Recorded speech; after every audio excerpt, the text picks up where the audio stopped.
오늘 새해 첫 주 하나님의 좋은 글씨라고 하는 제목 가지고 말씀을 나누려고 합니다. 사랑하는 우리 교회가 매월 첫 주마다 복음에 대한 메시지를 전하고 있습니다.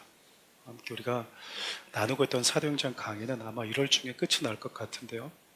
첫 주 십자가의 복음을 여러분과 함께 나누려고 합니다. 6년간 매월 첫 주마다 이렇게 복음의 메시지를 전하다 보니까 처음에는 그런 고민이 있었던 것 같아요.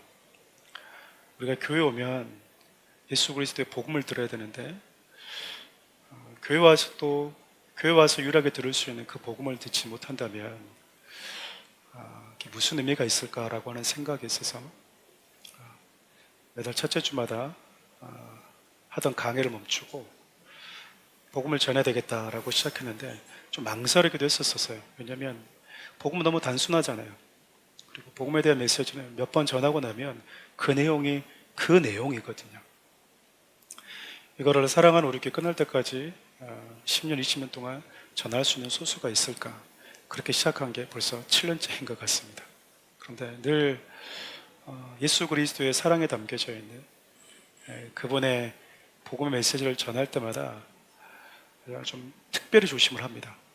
특별히 아내와의 말, 관계, 아이들과의 관계도 특별히 조심합니다. 그냥 예수 그리스도가 우리에게 보여주었던 그 사랑의 마음을 성도들에게 고스란히 좀 잘 전해주고 싶은 그 욕심 때문에 그래요. 오늘도 새해 첫날에 우리를 사랑하시는 예수 그리스도의 그 사랑이 가득 담겨져 있는 그분의 십자가의 사랑을 여러분과 함께 나눌 수 있어서 참 기쁘게 생각합니다. 하나님의 창조한 수많은 피조물 가운데 참 많은 것들이 하나님 우리가 어떤 분이신지를 각자 저마다의 위치에서, 다시 말하면 하나님이 세상을 창조할 때 맨 처음 그들에게 주셨던 그 위치에서 잘 보여주고 있다고 생각을 합니다. 하나님이 우리 인간에게 주셨던 가장 존귀하고 영광스러운 그 자리에 우리 인간이 벗어나 버려서 우리 인간을 볼 때 하나님을 가장 많이 볼 수 있어야 되는데 그러지 못한 게 참 안타깝고 너무나 슬픈 현실인 것 같습니다. 유일하게 하나님의 형상대로 지음받은 인간을 보면 하나님의 어떤 분이신지가 보여야 되는데 요즘은 사람을 보면 하나님이 보이는 게 아니라 두렵고 무섭고 차단하고 사람을 통해서 하나님의 어떤 분이신지가 보이지 않는 그런 시대가 아닌가 싶어요. 그나마 믿음의 공동체 안에 오면 작은 하나님의 나라를 구성하고 있는 교회 공동체, 부족한 사람들이 모였지만 그리고 실수가 많은 사람들이 모였지만 믿음의 공동체를 작은 하나님의 나라라고 표현하는 이유는 다른 외부와는 달리 교회만이 하나님의 말씀이 법과 기준으로 우리에게 미치는 곳이기 때문에 그래요. 하나님의 말씀이 법으로 기준으로 삼고 살아가는 자들이 모여있는 곳이 바로 교회 공동체이기 때문에 우리가 믿음의 공동체를 작은 하나님의 이 땅에 존재하는 온전하지는 않지만 하나님의 나라라고 우리가 소개를 하는 것입니다. 그 수많은 자연 피조물 가운데 연어라고 하는 작은 물고기가 있죠. 연어라고 하는 물고기가 있는데 연어라고 하는 물고기는 강에서 태어나서 작은 치어로 이렇게 어느 정도 일정한 기간을 보내다가 바다로 간다고 그래요. 바다에 가서 여러 가지 해양 생물체들을 먹으면서 몸집이 이렇게 불어나고 성장한다고 그렇습니다. 어느 일정한 이 몸집으로 불어나고 성장하게 되면 자기가 태어난 강을 거슬러서 돌아오는 강력한 회귀 본능이 있는 생명체 중에 하나라고 그래요. 가끔 우리가 영상을 보면 연어가 이렇게 강물을 거슬러 올라가는 그런 장면들은 한 번쯤 다 보지 않았을까 싶어요. 근데 여러분, 연어들이 이렇게 강물을 이렇게 거슬러서 애써서 이렇게 막 올라가잖아요. 물은 그 거대한 강물이 쏟아져 나오는데 그 강한 강물을 거슬러서 뛰어오르지 않습니까? 근데 여러분, 그 주위에 보면 항상 뭐가 있냐면 곰과 같은 맹수들이 항상 지키고 있어요. 그냥 코도 풀지 않고 먹는 거죠. 기다리고 있는데 그냥 오는 거예요, 자기 입으로. 그런 맹수들이 기다리고 있음에도 불구하고 왜 이 녀석들은 해마다 반복되게 그 강물을 거슬러 올라가는 걸까요? 뻔히 그곳에서 죽을 걸 알면서도, 아니 알았는지는 모르겠지만 왜 그것을 반복할까? 그리고 여러분, 어려운 난관을 이렇게 피해서 올라왔다 하더라도 그곳에서 부하고 난 다음에 대부분 다 죽습니다. 왜 이런 일들을 반복할까 생각해 보면, 죽음도 막을 수 없는, 죽음이라고 하는 것도 막을 수 없는 그에게 있는 강한 회귀 본능이라고 하는 그 연어가 가지고 있는 습성 때문인 것 같아요. 우리가 보면 그렇잖아요. 아니, 생명보다 더 소중한 게 있나? 죽을 걸면서 왜 가지, 바보같이? 그에게는 죽음보다도 더 강한, 죽음도 막을 수 없는 강한 본능이 있다라는 것 아니겠습니까? 여러분, 근데 우리 인간에게도 모성애라고 하는 본능이 있어요. 특별히 남자와 달리 여성들, 어머니들은 10달 동안 진짜 내 몸에서 뭔가가 자라고 있는 것을 피부로 느끼잖아요. 그러니까 자식들이 엄마보다 조금 더 가까운 걸 남편분들은 이해를 해주셔야 됩니다. 동의되십니까? 우리는 그 10개월을 메꿀 수가 없습니다. 10개월을. 아무리 우리가 발버둥 쳐도 엄마와 10개월 먼저 만나는 거를 남편들은 메꿀 수는 없는 것 같아요. 그러다 보니까 내 몸에서 작은 생명체가 자라고 배가 불러오고, 그리고 해산할 때는 또 얼마나 고통스럽습니까? 저희 둘째가 벌써부터 결혼 안 한다고 하는 이유를, 배 째야 되잖아. 뭐 자꾸 저만 보면 너 아직 한참 남았어, 걱정 안 해도 돼. 또 시간 지나면 아빠 나는 결혼 안 할 거야. 왜? 배 째야 되잖아. 또 자꾸 저한테 배 째. 안 그래, 그렇지 않아. 이게 제가 안심을 시켜주고 있는데, 둘째가 초등학교 이제 3학년인데 벌써 그런 생각을 하고 있습니다. 걱정하지 말아라, 걱정하지 말아라 라고 얘기하는데, 근데 여러분, 아이를 한 명 놓을 때 참 무섭잖아요. 근데 아이를 한 명 놓고 난 분들이 대부분 하는 말이 뭐냐면, 또 하나 놓고 싶다, 또 하나 놓고 싶다. 뭐 하는 겁니까? 이 힘든 것이 잊어질 만큼, 그 고통스러운 것이 내가 충분히 견딜 만큼 내 곁에 있는 내 몸에서 나온 생명이 너무나 사랑스러운 거예요. 너무나 예쁜 거죠. 여러분, 그렇게 낳은 자녀가 아플 때 여러분, 부모님들이 어쩔 줄 몰라 합니다. 어쩔 줄 몰라요. 물론 자녀들이 많아서 5명, 6명 있는 분들은 엄마 넷째 아프대요, 그냥 놔둬라.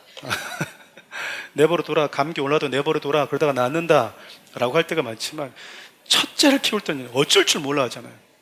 처음 애를 만났으니까 열나면 뭐 엄마들이 어쩔 줄 몰라요. 저도 똑같았거든요. 병원을 데려가야 되는지, 무슨 일이 벌어진지, 이다 큰일 나는 건 아닌지, 감기 나도 감기가 걸리면 이거 어떻게 되는 건지, 애기가 죽을 것 같으니까. 그러다 둘째, 셋째 나면 이제 부모님들이 조금 안심은 되죠. 겪어봤기 때문에. 그렇지만 여러분, 내 몸에서 나온 자녀들이 고통스러워하고 있고 아픈 걸 보면 대부분의 부모님들은 차라리 내가 아프고 말겠다, 네 아픔을 내가 가져오고 싶다, 그런 마음 다 들지 않습니까? 여기는 부모가 저밖에 없는 것 같습니다. 네, 그렇죠. 근데 우리가 마음은 있는데 뭐가 없냐면 능력이 없어요. 내가 다 가지고 내가 다 지고 싶은데, 그 아이가 지고 있는 질병이라고 하는, 아픔이라고 하는 그 짐이 나에게 오지를 않는 거야. 내가 심적으로만 함께 해줄 뿐 실질적인 그 고통의 짐을 져줄 만한 능력이 우리에게는 없습니다. 그러니까 우리가 뭐 하고 있는 겁니까? 옆에서 발만 동동 구르고 있는 것이죠. 근데 여러분, 발만 동동 구르지만 우리가 옆에서 같이 눈물겹게 간호하고 있는 많은 이유는 부모들이 가지고 있는 모성애, 부성애 때문이지 않겠어요? 여러분, 그 아이가 걸린 감기 내가 걸리면 안 아픈가요? 믿음이 있으면 넘어지면 안 아픈가요? 믿음이 있으면 여러분, 풍랑이면 시원하다 그러나요? 수많은 비바람 맞으면 안 춥습니까? 그렇지 않아요, 여러분. 사랑하면, 내가 사랑하는 만큼 수고하게 되면 그 수고로 인해서 흘리는 땀방울로 인해서 아프고 힘들고 피곤할 수밖에 없어요. 그런데도 불구하고 여러분, 우리가 그것을 다 지고 싶어하는 그 마음은 그 자녀에 대한 사랑의 마음이기 때문에 그렇습니다. 저것을 내가 기꺼이 지더라도 내가 이 자녀에 대한 사랑과 마음이 더 크기 때문에요. 질병의 나이가 왔을 때 주는 그 수많은 그 고통스러움보다도, 그리고 그 아픔도 막을 수 없는 게 자녀를 향한 부모들의 마음인 거예요. 오늘 우리가 읽었던 이사야 49장의 말씀은 당신을 떠나는 이스라엘 백성들을 잊지 못해서, 하나님은 안중에도 없어요. 가끔 여러분 자식들이 부모를 떠날 때 보십시오. 애써 키워놨는데 뒤도 돌아보지 않고 막 친구 만난다고 떠날 때, 남자친구 만난다고 떠날 때, 물론 저와 여러분들도 다 그랬습니다. 네, 그렇지만 부모들은 뒷모습만 보고 있죠. 이스라엘 백성들이 자기들이 살고 있는 이 가나안 땅으로 인도하신 그 하나님을 잊어버렸어요. 자기의 손으로 수고하지 않은 그 풍성함을 주신 그 하나님을 어느 순간 잊어버렸다고요. 여러분, 잊어버린 것뿐만 아니라 이들이 하나님을 떠나서 다른 신을 섬기게 된 거예요. 내가 너의 하나님이다라고 소개하고, 나는 너희들의 하나님이 되기 위해서 너희들을 애굽 땅에서 건져내고 구원했다라고 말씀하신 그 하나님을 잊어버렸어요. 왜냐하면 가나안에 있는 신들이 자기들이 이 땅을 살아가는데 현실적으로 더 도움이 될 것 같거든요. 하나님은 너무 이상을 추구하는 것 같은데, 현실적으로 비가 오게 하고 많은 열매를 맺게 하고 그 토속 신앙들이 더 매력적으로 보였다, 그 말입니다. 그렇게 하나님을 떠나버린 그들의 백성들 향해서 하나님이 던지고 있는 메시지가 오늘 메시지예요. 한번 15절 말씀 함께 읽어볼까요? 여인이 어찌 그 젖먹는 자식을 잊겠으며 자기 태선한 아들을 국률이 여기지 않겠느냐. 그들은 혹시 잊을지라도 나는 너를 잊지 아니할 것이라. 저는 아이가 셋인데 첫째가 이제 내년에 중3인데도 불구하고 너무 사랑스럽거든요. 저는 제 아이 3명을 잊어본 적이 없습니다.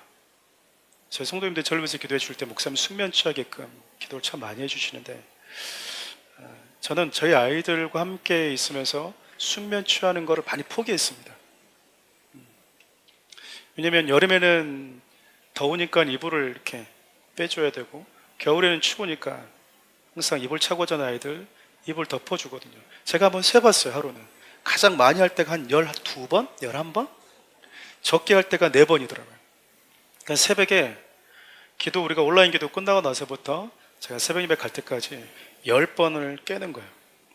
잘 자고 있나? 제가 잘 때마다 하는 게 있는데, 제 아이들 코를 빼주는 겁니다. 코 많이 먹었습니다. 우리 아이들 코를. 겨울에 코를 이렇게 불옷에 빼주잖아. 이렇게 기계가 있거든요. 플라스틱 기계. 빼줍니다. 저희 아내는 기관지가 좋지 않아서 아이들 코를 입에 갖다 대지 못하는데, 저는 3명의 코를 많이 뺐고 지금도 빼고 빼면서 많이 맛보고 있습니다. 그래서 저는 좀 기관지가 상당히 좀 건강한 것 같아요. 근데 여러분, 그렇게 다 큰 아이인데도 불구하고 아이들을 보고 있으면 여전히 제 마음이 설레더라고요. 가끔씩 혼나서 이렇게 꾸중을 들으면 제가 잘못한 게 아니라 자녀가 실수했음에도 불구하고 그 꾸중한 것에 대한 그 미안함, 잘 받아들였을까? 그래서 갈 때 한 번씩 제가 이렇게 문을 열고 이렇게 보고 나오거든요. 여러분, 이런 부모들의 마음, 저뿐만 아니라 모두의 마음일 텐데, 부모들은 절대 자식 못 잊습니다. 여러분, 내리사랑이라고 하는 게 맞아요. 물도 위에서 아래로 흐르지만 사랑도 위에서 아래로 흐르는 것 같아요. 부모가 자식을 사랑하는 건 많은 노력이 필요하고 의지가 필요한 것 같습니다. 근데 부모가 자식을 사랑하는 건 노력이 필요하지 않은 것 같아요. 그냥 되는 것이죠. 부모님은 찾아뵈려면 시간을 들여야 되고 고민을 해야 되고 부담도 되고, 누구 어머니부터 찾아갈 거냐라고 또 가끔씩 실갱이를 벌리는데, 자식들을 사랑하는 데 있어서는 여러분 의기투합이 되는 거예요. 나에 뭐라고 말씀하시냐면, 그런 부모의 마음을 주신 분은 하나님이시고, 그런 부모의 마음을 누구보다 잘 아시는 그 하나님이 부모들이, 특히 어미가 자식을 잊을 수도 있다. 그런데 나는 너를 잊지 않는다. 이 얘기는 부모들에 대한 사랑을 표명하는 것이 아니고요, 하나님의 우리를 향한 사랑이 얼마나 큰지, 우리를 얼마나 잊을 수 없는지에 대한 그분의 사랑을 보여주고 있다고 생각해요. 오늘 1월 첫 주 십자가의 복음을 전하는 주일인데 우리 향한 하나님의 사랑을, 예수님의 그분의 사랑을 여러분과 함께 오늘 본문을 근거로 나누고 2025년 한 해 여러분들이 나를 사랑하시는 그분의 사랑을 가득 담아서 그분의 무게감을 가지고 올 한 해를 잘 견뎠으면 좋겠어요. 올 한 해 여러분들을 기다리고는 수많은 어려움이 있을 겁니다. 좋은 일도 있겠지만 눈물도 있을 거예요. 왜 하나님 나를 이렇게 다루시지라고 하는 질문도 있을 겁니다. 그런데 나를 향한 하나님의 사랑이 더 무겁다면 여러분, 내 삶은 내 삶 가운데 무게감을 주는 그 하나님의 사랑에 의해서 움직일 수밖에 없어요. 저와 여러분들이 그런 한 해가 되었으면 참 좋겠습니다. 여러분, 이곳에 있는 저와 여러분 모두는요, 세상에 우연히 존재한 것이 아니라 창조주 삼위 하나님에서 시작되었다고 하는 믿음을 갖고 있는 자들입니다. 그럼 믿으십니까? 여러분, 우연히 되었다고 하는 것도 놀라운 믿음이죠. 참 대단한 믿음입니다. 창조주에서 세상이 시작되었다고 하는 믿음과 버금갈 정도로 아주 큰 믿음이, 세상에는 수많은 생명체가 지구는 우주에 비하면 작은, 이 먼지보다 작은 이 지구보다도 더 큰 우주가 너무나 많은데 그것이 우연치 않게 존재했다고 하는 것은 과학이 아니라 믿음이자 신앙입니다. 근데 저와 여러분들은 우연이라고 하는 신앙을 가지고 있는 자들이 아니라 창조주에서 세상이 시작되었다고 하는 믿음을 가지고 있는 자들이에요. 근데 여러분, 문제가 생겼어요. 앞서 얘기했던 것처럼 하나님이 세상에 참 많은 것들을 창조하셨는데 인간을 참 특별하게 창조하셨습니다. 인간을 특별하게 창조했다는 이야기는 인간에게만 하나님이 당신의 형상이라고 하는 성품을 넣어주셨기 때문에 그래요. 하나님의 성품에 대해서는 참 많은 이야기들이 있죠. 그리고 정의들이 있습니다. 근데 하나님의 성품이라고 하는 것이 가지고 있는 가장 중요한 메시지는 인간을 볼 때 하나님이 어떤 분이신지를 알 수 있다는 거예요. 보이지 않는 하나님이요, 눈에 보이는 인간을 보면서 하나님이 이런 분이시겠구나, 하나님의 형상이 가득 담겨져 있는 자들, 인간을 보면 하나님이 보여야 되는 거예요. 그래서 골로새서를 보면 예수 그리스도, 즉 인간의 몸을 입고 이 땅에 오신 예수님을 보이지 않는 하나님의 형상이라고 이야기합니다. 아담은 하나님의 형상을 가지고 지음받았지만 가장 먼저 하나님의 형상을 잃어버린 존재이기도 하죠. 그러니까 아담의 이후에 태어난 모든 자들은 하나님의 형상을 가지고 태어난 자들이 아니라 잃어버린, 상실한 채 태어난 자들이에요. 그러니까 여러분, 인간이라고 하는 존재가 어떤 존재인지에 대한 이 질문은, 하나님의 맨 처음 인간은 어떤 존재를 창조했는지에 대한 사실을 알지 못하면 우리는 다람쥐 쳇바퀴 돌듯이 서로 그냥 말싸움만 할 수밖에 없는 거예요. 근데 여러분, 하나님이 인간의 몸을 입고 이 땅에 오셨어요. 그분은 하나님이시기 때문에 기도할 필요도 없고, 그분은 하나님이시기 때문에 하나님을 향해서 예배할 필요도 없습니다. 근데 그분이 우리 가운데 찾아오셔서 예배하고 하나님께 기도하고 영혼들을 어떻게 해야 되는지를 보여주셨던 것은, 그분이 이 땅에 살면서 하나님의 형상대로 지음받은 인간이 어떻게 살아야 되는지 가장 잘 보여주기 위해서 그래요. 너희들이 죄로 인해서 하나님의 형상을 잃어버렸지만 본래 너희들이 하나님의 형상대로 지음받은 너희들이 원래 이렇게 살도록 지음받았다, 이런 매력적인 모습을 가지고 사는 존재로 지음받았다. 그게 인간이다. 가장 인간다움을 이 땅에 보여주신 분이 바로 예수님이세요. 그래서 우리 예수님을 닮는다고 하는 것은 잃어버리는 하나님의 형상을 회복한다는 의미이면서, 하나님의 형상을 회복한다라고 하는 것은 본래 우리 인간이란 무엇인가라고 하는 그 자리로 돌아가는 겁니다. 여러분, 인간이 어떻게 했습니까?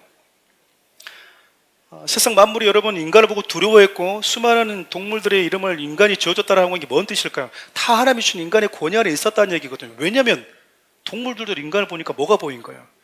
인간 속에서 하나님의 권위가 보였던 거죠. 시편 8편에서는 그렇게 말하잖아요. 사람이 무엇이 간데 주께서 저를 공고하십니까?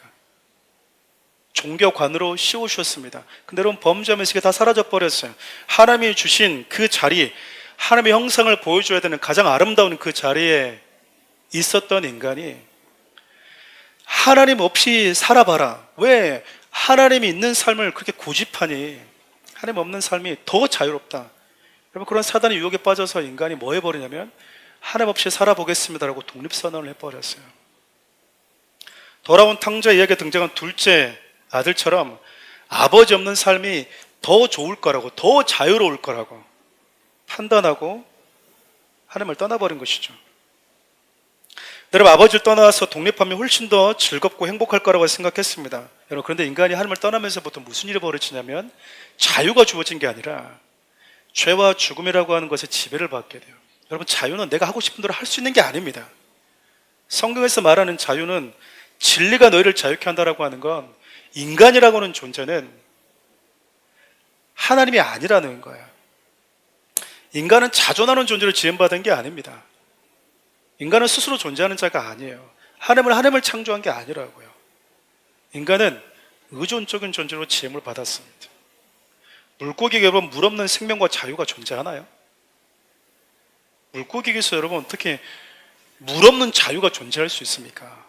물 바깥에 나올 수 있는 자유는 있겠죠. 바보같이 물 속에만 사니 너는 물 바깥으로 나올 수 있어. 그래, 물 바깥으로 나올 수 있겠죠. 여러분, 나오면요 자유가 아닌 거예요. 여러분, 그것은 물 바깥에 살 수 있는 자유는 있겠지만 물 바깥에 나오면서 그에게는 자유가 아니라 죽음이라고 하는 것에 노예로 전락해버리기 때문에 그래요. 하나님은 우리에게 이것을 인정하기를 원하십니다. 근데 여러분, 하나님 없는 삶을 살고 있는 자들은 이걸 부정하고 싶어 해요. 내가 왜 하나님이 시킨 대로 살아야 돼? 내가 왜 그분의 권위 아래 들어가야 돼? 나는 나야. 그게 헬라어로 에고 에임이란 뜻이거든요. 나는 하나님이야. 나는 스스로 존재하는 사람이야. 우리가 살고 있는 이 시대도 그래서 어떻습니까? 여러분, 하나님이 임의로 먹을 수 있는 것을 많이 주셨지만 먹을 수 없는 것 하나를 주셨던 것처럼 저와 여러분 이 땅에 태어나면서 임의로 할 수 있는 허락된 것들이 많이 있지만 임의로 우리가 결정하지 못한 것들도 참 많이 있습니다. 그중에 대표적인 게 우리의 성별이잖아요. 그러니까 여러분들이 결정해서 나오신 분 손 들어보세요. 여기서 손 들면 이제 돌봄이 필요한 거예요. 우리가 결정하지 않았다고요. 주어졌어요. 이게 뭘 의미할까요? 뭘 의미하겠습니까? 네가 주인이 아니라고 하는 것을, 네가 창조주가 아니라고 하는 것을, 네가 피조물이라고 하는 것을, 너에게 성별을 준 분이 있다라고 하는 것을 받아들이라는 거거든요.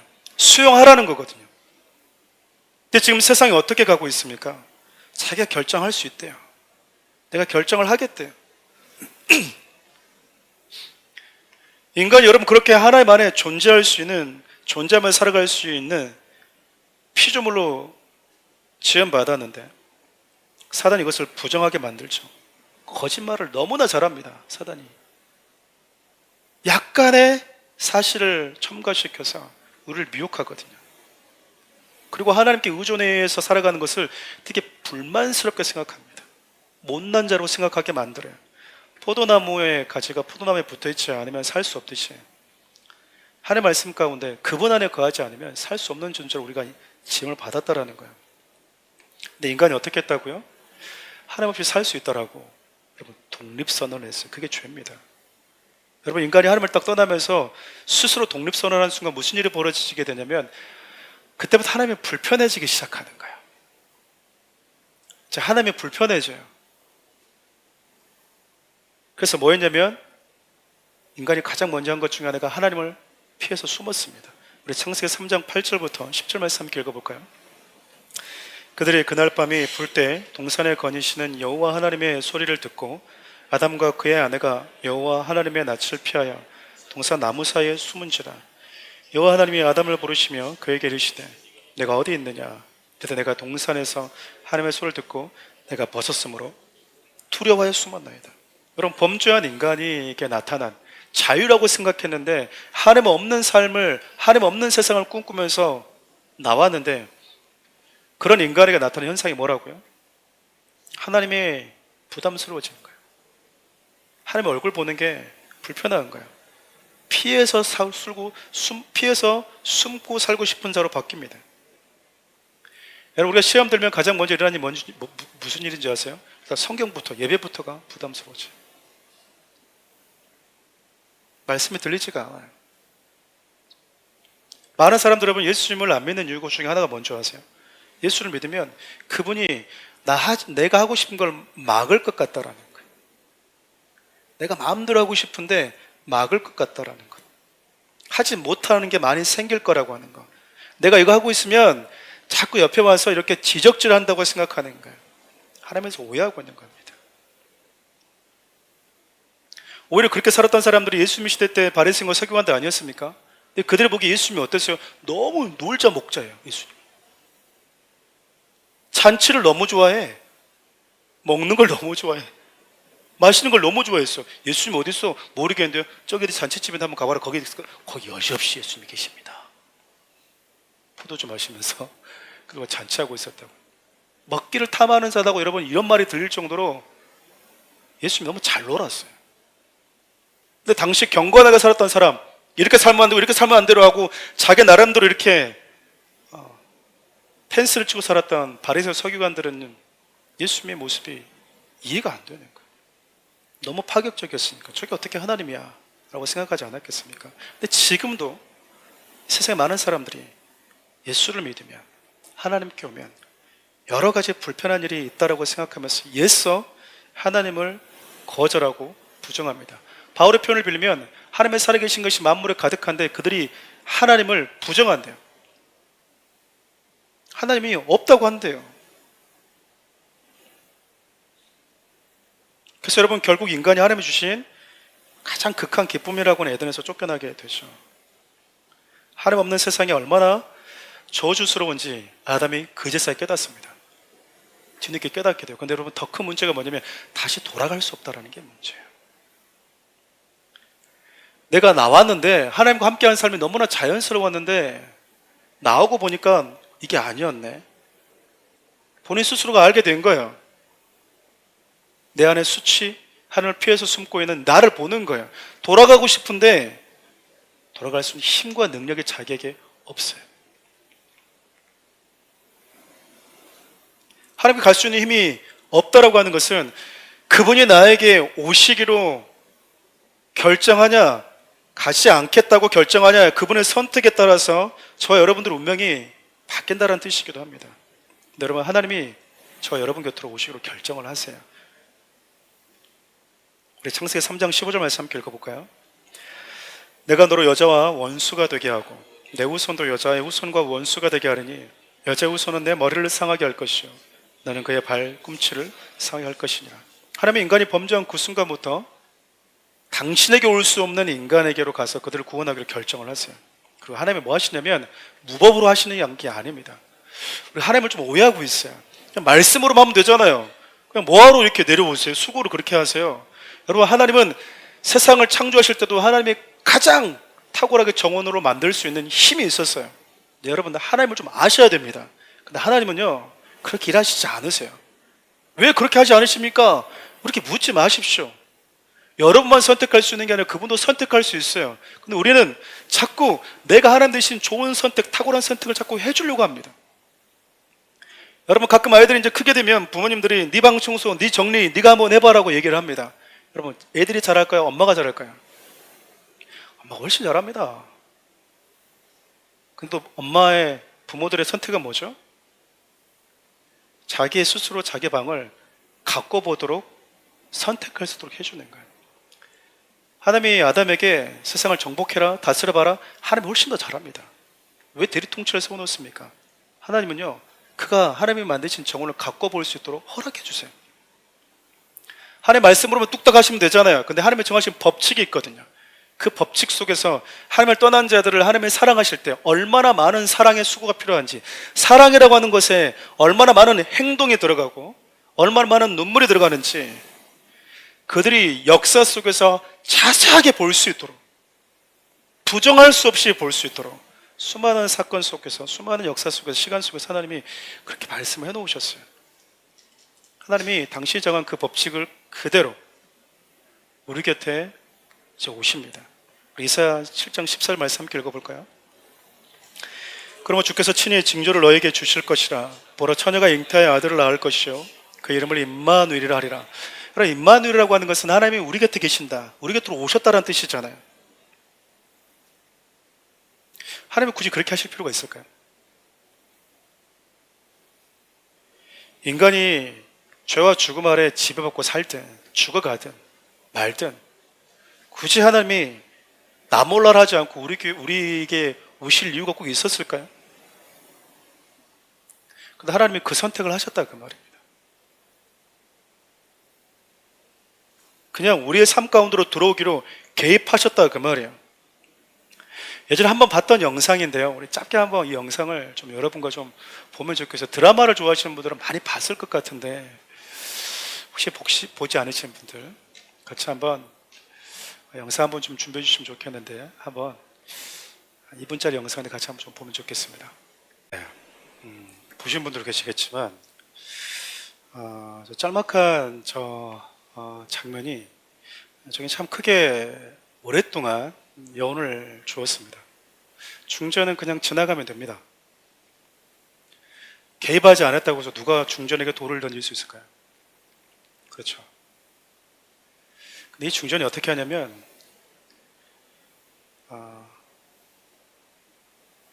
오해받아서 부당하게 대우받고 죽을 위해 처하는 그 한 여종에게 찾아오잖아요. 돌 맞아 있는 그 현장에 그냥 끼어들기 시작하는 거예요. 근데 여종이 뭐라고 얘기하죠? 충분히 위로가 되었습니다. 충분히 위로가 되었습니다. 이제 떠나달라는 거잖아요. 당신이 이대로 가버리면 저의 삶은 변한 게 없으니까 더 가혹해집니다. 근데 중전이 뭐 하죠? 내가 네 삶에 잠시 개입한 게 아니라, 이 상황에 잠시 개입한 게 아니라 내가 네 삶에 이미 들어와 있다. 그게 임마누엘입니다. 하나님이 한 번 개입하는 정도가 아니라 내가 네 삶 가운데 들어와서 네 인생을 책임져 주고 끝까지 지키겠다. 그게 우리 곁에 오신 임마누엘이고 우리 안으로 들어오신 성령님의 내주하시며, 단순히 저와 여러분 가운데 호의를 베풀어 주기 위해서 온 게 아니에요. 네가 나를 떠났잖아. 여러분, 둘째 아들이 아버지가 돌아왔을 때 네가 나를 떠났잖아. 이제서 왜 돌아왔는데 한마디도 하지 않습니다. 그냥 받아들이고 있어요. 그가 아버지에게 줬던 상처보다도 그 아들을 사랑하는 아버지의 마음이 훨씬 더 컸으니까 그래요. 하나님이 우리 가운데 오셔서 우리를 지키시고 보호하시고 우리 곁에 임마누엘 하나님으로 계시기 위해서 그분이 한 가지를 각오하셔야 됐습니다. 다른 게 아니라 손바닥에다가 흔적을 새기는 거였어요. 손바닥에 흔적을 남기는 것이었죠. 오늘 본문에도 내가 너를 손바닥에 새겼다라고 얘기합니다. 우리 요한복음 20장 24절부터 25절 함께 읽어볼까요? 12제자 중에 하나로서 디두모라 불리는 도마는 예수께서 오셨을 때에 함께 있지 아니한지라.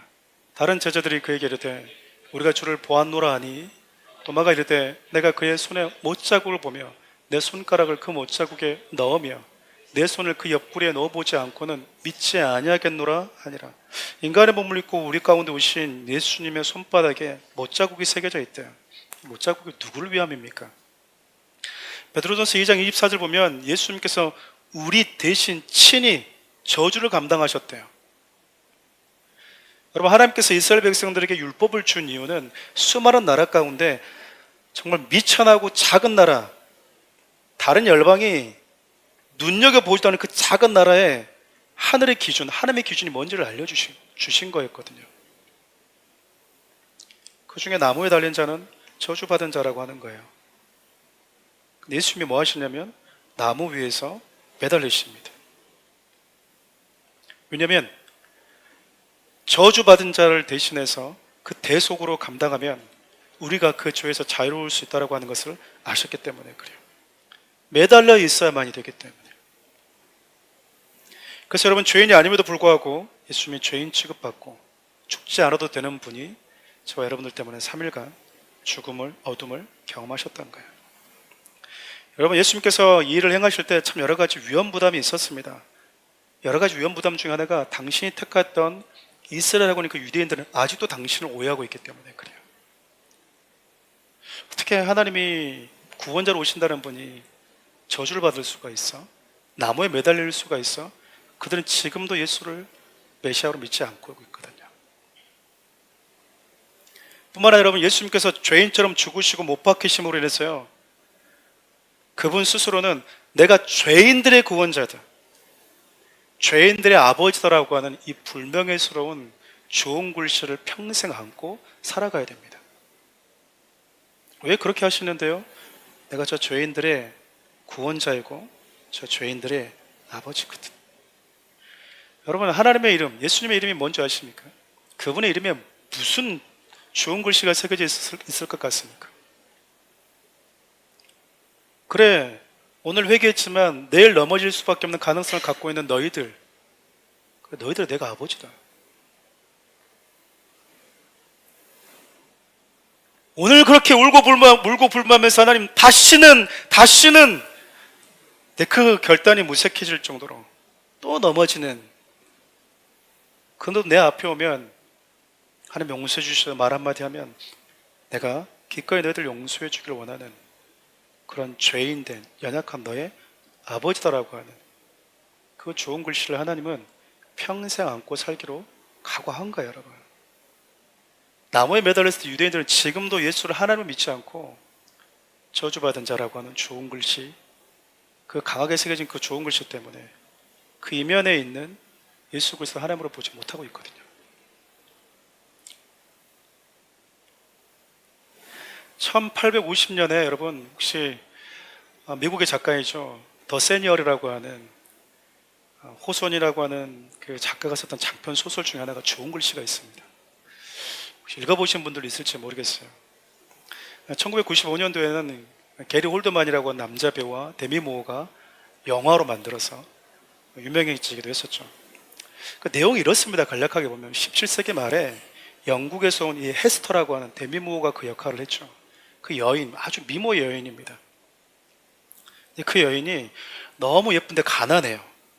그래서 어쩔 수 없이 그가 마음에도 없고 사랑하지 않는데 의사와 결혼을 하게 돼요. 근데 그 남편이 약초를 구하러 간다라고 하면서 오질 않는 거예요. 실종이 된 거죠. 뭐 지금의 뭐 실종 신고하면 쉽게 찾을 수 있지만 핸드폰도 있고 하니까. 근데 2년이 지난 거예요. 그럼 여러분, 이미 남편은 뭐 했다고 생각할까요? 죽었다고 생각하겠죠. 그러니까 이제 이 여인은 홀로 되어 있었기 때문에 뭐 해야 돼요? 자기 삶을 살아야 되잖아요.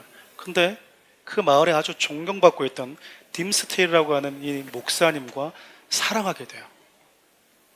그리고 임신하게 됩니다. 이 펄이라고 하는 딸 아이를 낳게 되죠. 배가 불러와요. 아이를 낳습니다. 사람들이 손가락질하기 시작하는 거예요.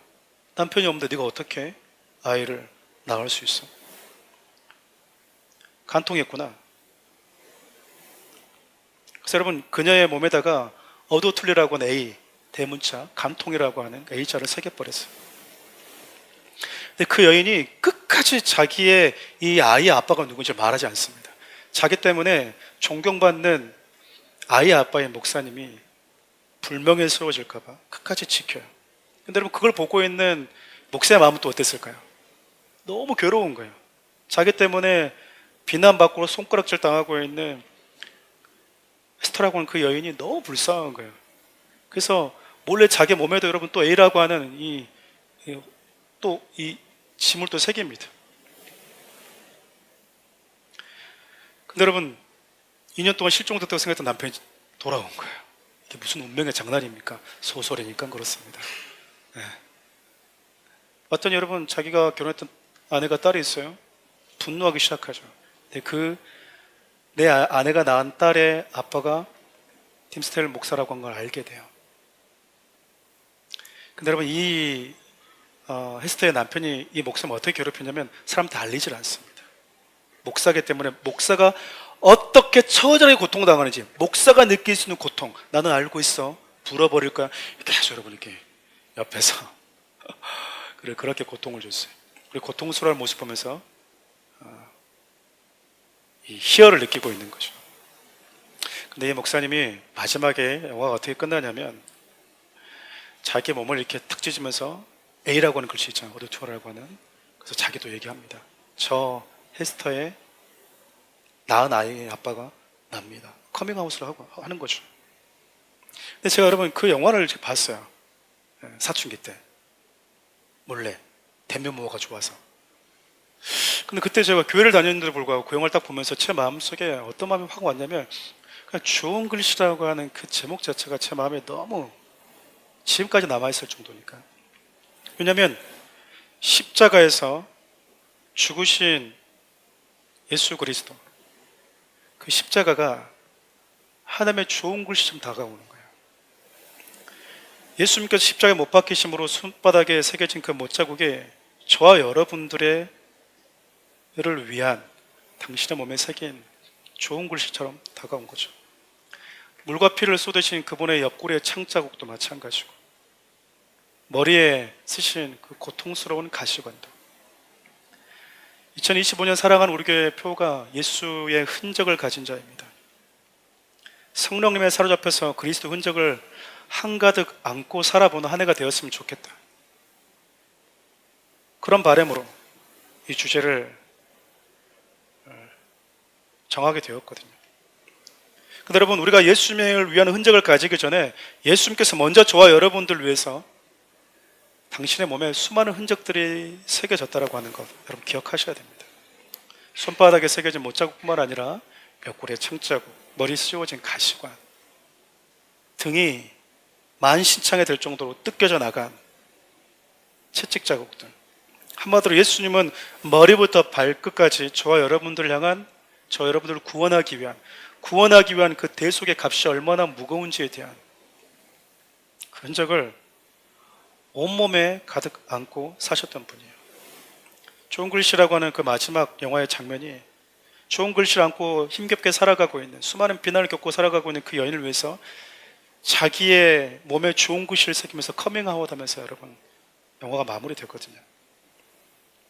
예수님께서 저와 여러분들을 위해서 죄인과 같은 모습으로 죽으셨다면 진짜 죄인된 저와 여러분들은 예수님의 사랑을 받은 자답게 그분께 속한 자라고 하는 든든한 신앙 고백하며 살아야 되지 않을까요? 세상이 예수님에 대해서 어떻게 생각하든, 교회에 대해서 어떻게 생각하든, 믿는 자들에 대해서 어떤 비난을 가지고 있든 관계없이, 왜냐하면 예수님은 우리가 죄인 되었을 때, 그 말은 우리가 망가질 대로 망가졌을 때 사랑했다라고 하는 거거든요. 죽어가고 있을 때 사랑한 것이 아니라 이미 죽어서 썩어서 냄새가 나버린 송정 같은 우리를 포기하지 않았다는 뜻이거든요.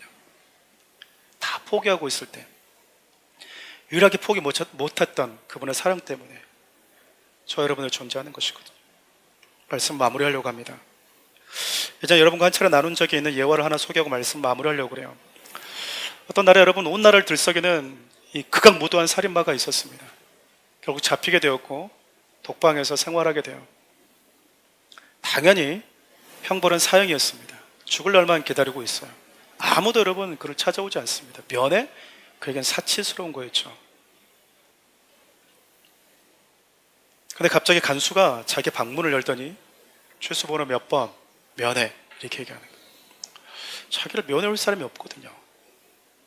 누가 나를 면회 왔지?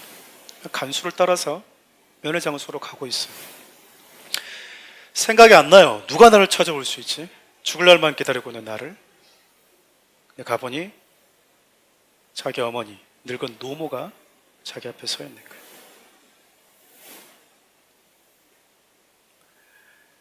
늙은 노모가 여러분 살인을 저질러서 사형을 기다리고 있는 그 아들에게 찾아오려면 참 많은 각오를 해야 됩니다. 그녀 역시 극악무도한 살인자를 낳은 어미가 너야? 네가 저 살인자의 어머니야? 여러분 요즘 같은 시대는 신상을 다 털어버리잖아요. 옆집에 누가 살고 있는지, 그의 부모가 누구인지 다 신상 털어버리잖아요. 다시 말하면 그녀의 신상이 한순간에 털리는 거예요. 살인자의 어머니, 그녀가 얼마나 많은 사랑과 섬김과 봉사를 했는지는 여러분 다 사라져버립니다. 이 한 번의 면회를 통해서 감옥에 있는 자기 아들을 찾아오는 그 한 번의 선택으로 인해서요, 그녀가 지금까지 살아왔던 얼마나 많은 선을 했는지는 사람들한테 기억되지 않아요. 딱 하나만 기억됩니다. 평생 그녀를 꼬리표처럼 따라다니는 것, 그 좋은 글씨, 살인자를 낳은 엄마, 저 살인자의 엄마.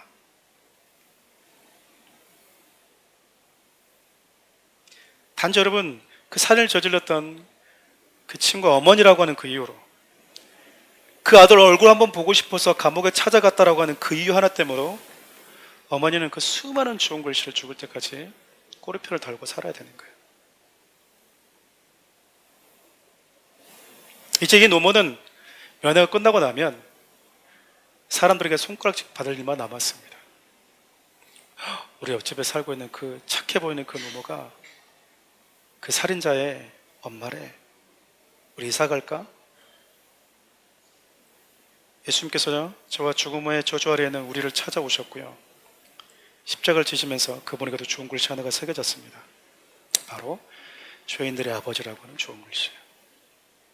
예수님 여러분 평생 이 좋은 글씨를 꼬리표처럼 달고 사십니다. 죄인들의 아버지, 죄인들의 구원자. 죄인이 아니신데, 창조주이신데, 가장 의로운 분이신데, 그분이 그 꼬리표 하나 달리는 것보다도 저와 여러분들을 당신 곁에 두는 것을 더 원하셨던 거예요. 세상을 이징으로 만들어버린 죄인, 세상을 이렇게 시끄럽게 만들어버린 죄인, 죽음에게 문을 활짝 열어줘버린 그 장본인 된 저와 여러분들을 구원하기 위해서 하나님 아버지의 대못지라고 떠나버렸잖아요. 당신 없이 살 수 있습니다. 아버지 없이 살 수 있습니다. 아버지 없는 곳이 더 자유로운 것 같습니다. 저 따라오지 마십시오. 저도 당신 얼굴 보고 싶지 않습니다.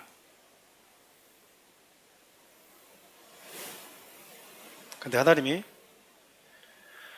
그런 저와 여러분들을 임마누엘 하나님으로 찾아오기로 결정하시면서